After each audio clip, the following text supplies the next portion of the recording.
చెప్పగలవమ్మా? నీకు దమ్ముందా? స్త్రీ జాతిలో అంతటి గొప్ప విలువైన మాటలు చెప్పగలవా? ఎవరైనా ఒక వేశ్య కనపడితే, ఎవరైనా చిన్న పొరపాటు చేసిన అమ్మాయి కనపడితే ఎలేస్తావు. ఆ ఎలేటి వల్లనే నువ్వు పాపాత్మురాలు అయిపోయావు. ఇక్కడ అంటున్నాడు, సంతు లేని దానిని ఇల్లాలుగా చేస్తాడు. ఆమె నిదర్శనము. ఎవరంటే దావీదు వంశవల్లికి మూల స్త్రీ ఎవరంటే రాహాబు. దేవుని స్తోత్ర. ఈ రాహాబుని ఎవరికి ఇచ్చారంటే సల్మోనుకి చేశారు. సల్మాన్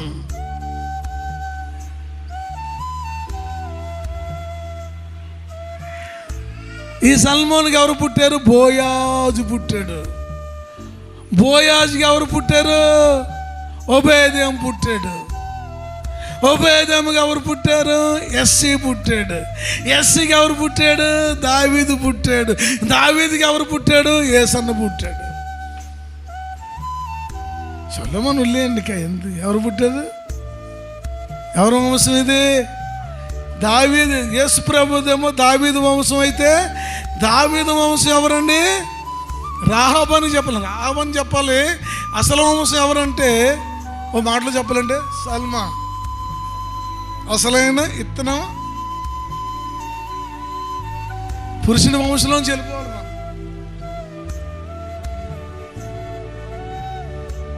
మీరు అనుకుంటున్నారు బోయేజ్ ఒకడే పుట్టారు అనుకుంటున్నారా? రూతుకి సంతానంకి 7 పుట్టారని ఉంది.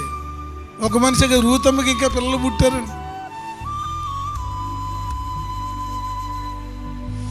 రూతమ్మకి బోయాజ్ ఒక్కడే కాదండి, 7 సంతానం ఉందని దేవుడు చెప్పాడట నెహెమీతో. నెహెమీ ఇంకా 7 మనవాళ్ళు అంటే మనవాళ్ళు అంటే కొడుకులు అంటారు యూదుల్లో. వంశవాళ్ళు అంటే కొడుకులు లెక్క తీసుకుంటారు. నీ వంశానికి ఇంకా 7 కొడుకులు వస్తున్నారు. దేవునికి స్తోత్ర. హల్లెలూయా. నయోమికి ఇంకో 7 కొడుకులు జతపరచబడ్డారు. అంటే బోయాజుకి ఇంకా పిల్లలు పుట్టారు. దేవునికి స్తోత్ర.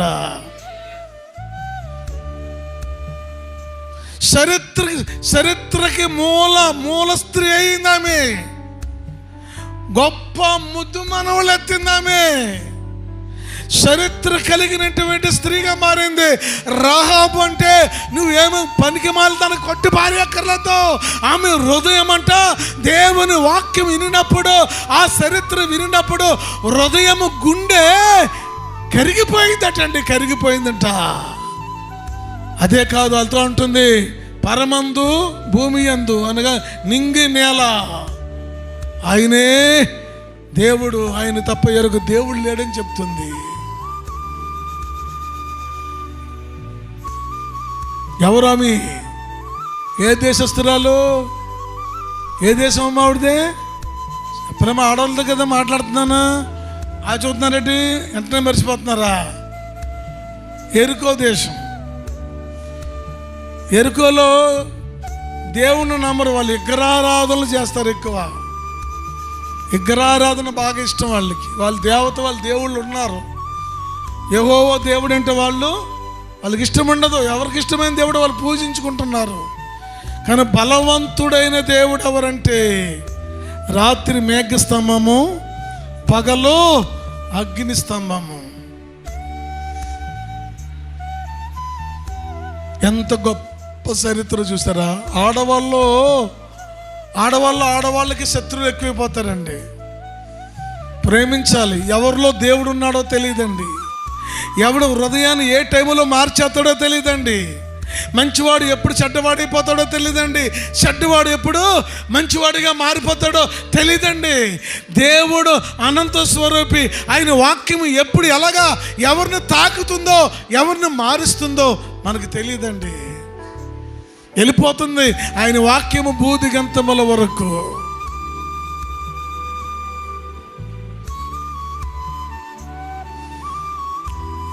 ఓ రోజు నేను సెల్లో వార్తలు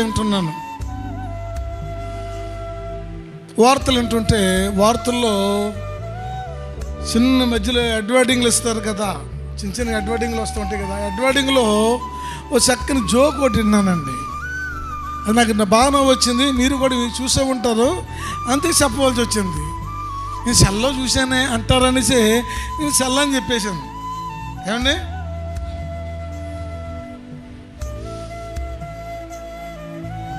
నాలాంటోడు ఉన్నాడు కదా అమాయకుడు. అమాయకుడినే కదా, నేను తెలివైన కాదు. తెలివైన అయితే బాగున్నాను, తెలివి తక్కువ కాబట్టి నాలాంటి అమాయకుడు గబగబలాడుతూ వచ్చేసి ఒక చేతోటేమో బిస్కెట్ ప్యాకెట్ ఉంది, ఒక చేతో చిన్నది బ్యాండ్ చుట్టినటువంటి చిన్న నూలు బెండ్లాడుతూ ఒకటి ఉంది. పరిగెత్తుకుని నడుచుకుంటూ వచ్చేసాడు. ప్యాన్ అలసిపోతే ఫ్యాన్సీ స్టోర్లు ఉంటాయి కదా, అది సాయంకాలం అన్నీ వాళ్ళు రాత్రి కట్టేసి వెళ్ళిపోయారు. వాళ్ళు స్వెటర్ ఉంటుంది కదా ఒకటి, ఓపెన్ డోర్లాడుతూ ఒకటి ఉంటుంది, పైకి కిందకి వెళ్తుంది కదా. స్వెటర్ ఒకటి చిన్నగా ఓపెన్ చేసి ఉంది, ఎంత గ్యాప్ ఉండి ఇంత ఓపెన్ చేసి ఉందన్నమాట స్వెటర్ ఉంటే. నాలాంటి వాడు ఏం చేశాడు, గబగబలాడు తెలిపోయి దాన్ని సారపడ్డాడు అనమాట. సారపడితే చేతిలో ఉన్నటువంటి ఆ నూలు బండి లోపలికి వెళ్ళిపోయింది. ఆ బండి లోపలికి వెళ్తే అయ్యో బండి పోయిందా చూడబడికి ఆ చిన్న బండితో పెద్ద బండి వచ్చింది. బండి చిన్నదే లోపలికి వెళ్ళింది, దాంతో ఏడొచ్చింది, ఇంకో బండి వచ్చింది.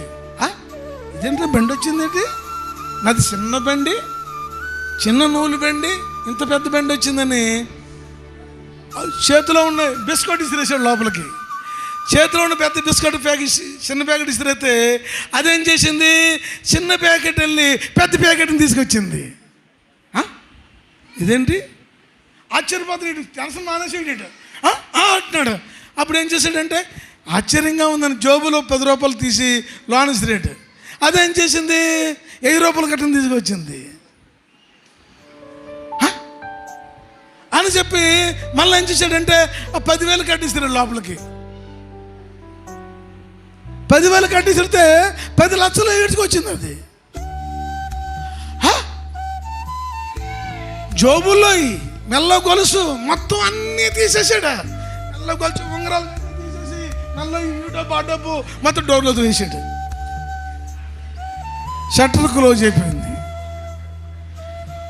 ఎందుకు నా మీద ఎట్టుకున్నానంటే తద్దం అలాంటి ఎంత వచ్చింది, 10,000 రూపాయలకి 10 లక్షలు వచ్చింది. చాలదా ఇది దోచేసాడు, 5 దోచేసాడు జోబుల్లో ఉన్న అన్నీ. అంటే 10 లక్షలు ఎన్ని కావాలి ఇప్పుడు, కోట్ల మీద వచ్చేయాలా.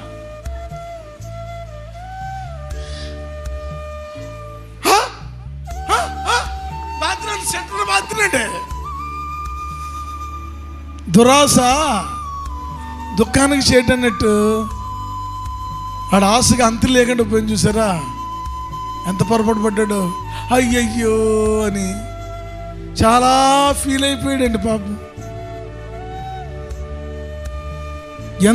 అంతటికి మనం ఏం చేయాలా, తృప్తి పడాలి. దేవుని స్తోత్రం. మనిషికి ఆశ ఉంటుంది, తప్పులేదు, కానీ దురాశ అత్యాశకి వెళ్ళిపోకూడదు.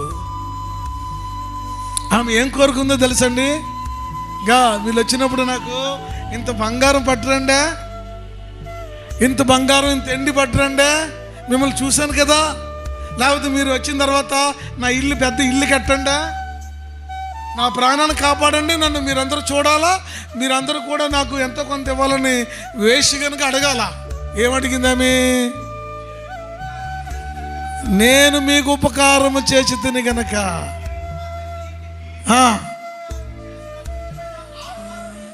దేవుని స్తోత్ర. అబ్బాయి ఏం కోరుకుందో తెలుసా, నా తండ్రి ఇంటిని కాపాడమంది. నిన్ను వల్ల నీ పొరుగు వాడిని ఇంత పాటి కదా, ఇది నాది అది నాదని అంటాము, ఏది నీది. ఆమె ఏం కోరుకుంది, ఒక వేశ్య ఉండి నా తండ్రి ఇంటిని కాపాడండి, మీరు కాపాడుతానని నా ఇంటికి ఒక ఆనవాళ్ళు ఇవ్వండి అని కోరుకుంది. ప్రాణాన్ని అడిగింది తప్ప కానీ నా ఇంటి వారు, నా తల్లిదండ్రులు ఇంటి వారిని కాపాడమంటే వాళ్ళేమన్నారు తెలుసా, నీవును నీ ఇంటి వారు నీ స్నేహితులను నీ ఇరుగు పరుగు వారిని తెచ్చి దాసుగా ఆ ఇంటిలో ఎంతమంది ఉంటారో అంతమందిని మేము రక్షిస్తాము. దేవుని స్తోత్రం. హల్లెలూయా. రాహాబు అంటే తీసి పారేసిన ఆడది కాదండి, మహాశక్తి ఆమె. దైవ గ్రంథములో లెక్కించబడిన ఒక స్త్రీ, సంతులేనిది కానీ విల్లాలుగా మార్చబడిందండి. ఒక పవిత్రమైన స్త్రీగా మార్చబడింది. ఒక యూదులకి, ఒక యూదా గోత్రానికి, దావీదు గోత్రానికి ఒక తల్లిగా మార్చబడింది. బోయాసుకి ఒక తల్లిగా మార్చబడింది.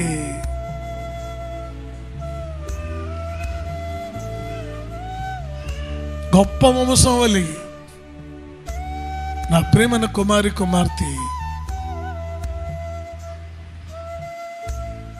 ఈ రాహాబు ఆ సాక్ష్యం చెప్పగానే మా గుండెలు కరిగిపోయి, బాబు ఎంత గొప్ప దేవుడో తెలుసా మీ దేవుడు.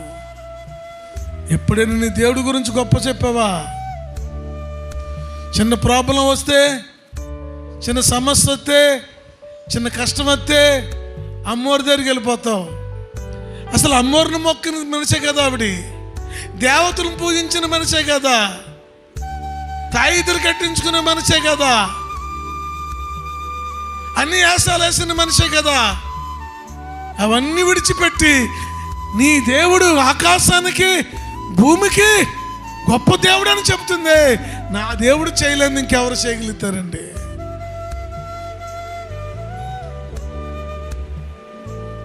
తాయిదులు కట్టించేతారు ఒళ్ళంతాని. భ్రమ. చెయ్యి ప్రార్థన. రెండే పనులమ్మా. చేస్తే ప్రార్థన చేయగట్టిగా, లేదా వైద్యుల దగ్గరికి వెళ్ళు. చేయవలసిన పని అదే. మంత్రాలకి చింతకాయలు రాలవని చరిత్రలో ఉన్నాయి. మంత్రాలకు చింతకాయలు రాలవు, అది నిజం కాదంతే. నువ్వు దేవుడు పడేయాడు, లేకపోతే వైద్యం మీద వైద్యాన్ని నమ్ముకో. ఎందుకంటే వైద్యం అన్నది అది చిన్న విషయమే కాదు. లోక అనే ఒక భక్తుడు ఉన్నాడు బైబిల్లో. అతను మంచి డాక్టర్ గారు. ఆయన లోక అపొస్తలుల కార్యం రాసినటువంటి దైవదాసుడైన. దేవునికి స్తోత్ర. కాబట్టి ఎవరిని కించపరచడానికి లేదు. వైద్యాన్ని ప్రేమించరు కొంతమంది, దేవుణ్ణి ప్రేమించరు. చాలా పొరపాటు అది. హల్లెలూయా, హల్లెలూయా, హల్లెలూయా. నాకులాగా దురాశ పడిపోయి దేవుడిచ్చిన దాన్ని తృప్తి పడకుండా ఇంకా ఇంకా ఇంకా ఏదో చేయాలనుకుంటే అది అందరికీ సాధ్యం కాదు. దేవుడు ఏమిచ్చాడో, ఏది ఇవ్వాలో దేవుడికి తెలుసు కనుక ఆ ప్రకారంగా మనం నడుచుకోవాలని మరొకసారి మనం చేస్తూ ఉన్నాము. ఈమె ఎరుకో దేశపు చిన్నది.